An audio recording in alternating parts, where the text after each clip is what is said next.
We hear a lot about Agile in HR, but what does it actually mean? And what does HR need to do to adopt some of this methodology? Yeah, what a great question. I tell you a little bit how we got to Agile, because I think it's really relevant especially for HR. We got it by doing a whole ton of research and writing as well on performance management. You know, the organizations were ripping out their old waterfall style performance management systems and putting in those frequent check-ins, et cetera, et cetera.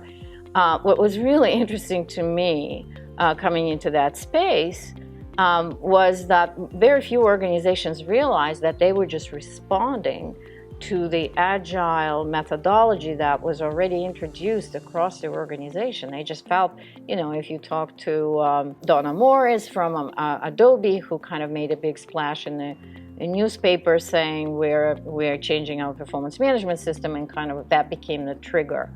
So what we realized was that a lot of HR processes were changing to that accelerated sprint style delivery, but there was very little understanding of where it was coming from.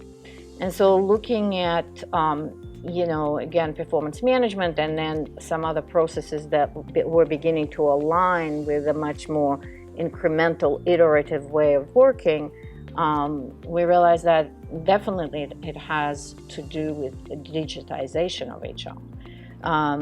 And if you ask me about what Agile means to HR now, I see kind of three tracks.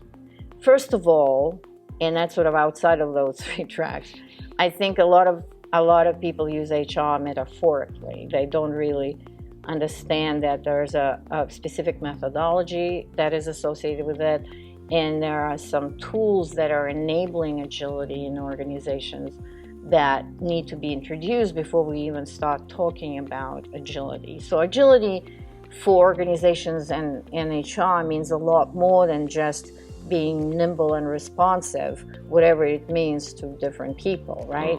So the first track that I think is probably gotten a lot of traction in various HR organizations is that software development template. You know, the Scrum teams, Kanban, all of the sprints, etc. And it started out, not surprisingly, in technology companies like Adobe, IBM, because guess what? The business has been 90% working in that agile space, and the businesses started to create their own alternative evaluation systems that were outside of a traditional HR process. The second group of companies that jumped on board of agility, especially in performance management space, were professional services. And that had to do with billable hours, et cetera, and return on investment. Deloitte, Accenture looked at what it cost their partners to take time off to be completing, you know, performance evaluations that no one really cared about.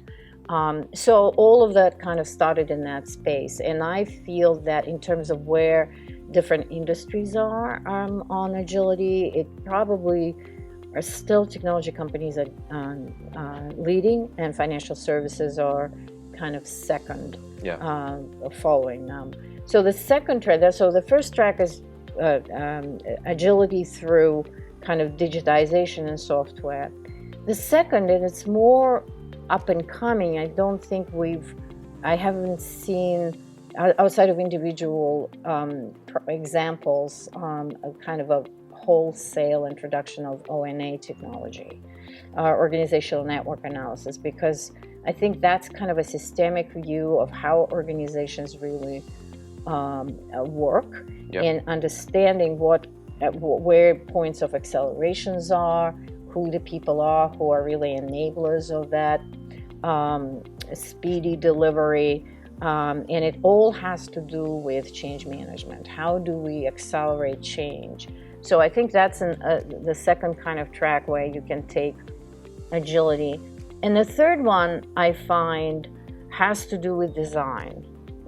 because I think the influencer for that would be behavioral economics, et cetera, where we're looking at organizations by design, understanding that if you put the wrong tracks in the sand, people are going to be we're not going to be able to deliver to your expectations or to the required speed of change.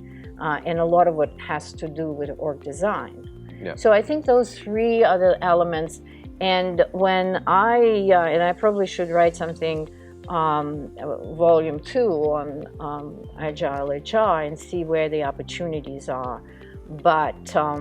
But still, in the majority of organizations, there still needs to be education around what Agile is. It's not just being responsive or wanting to be responsive. Yeah. In this series, we will be speaking to a range of senior leaders who are pushing a data-driven and digital HR agenda.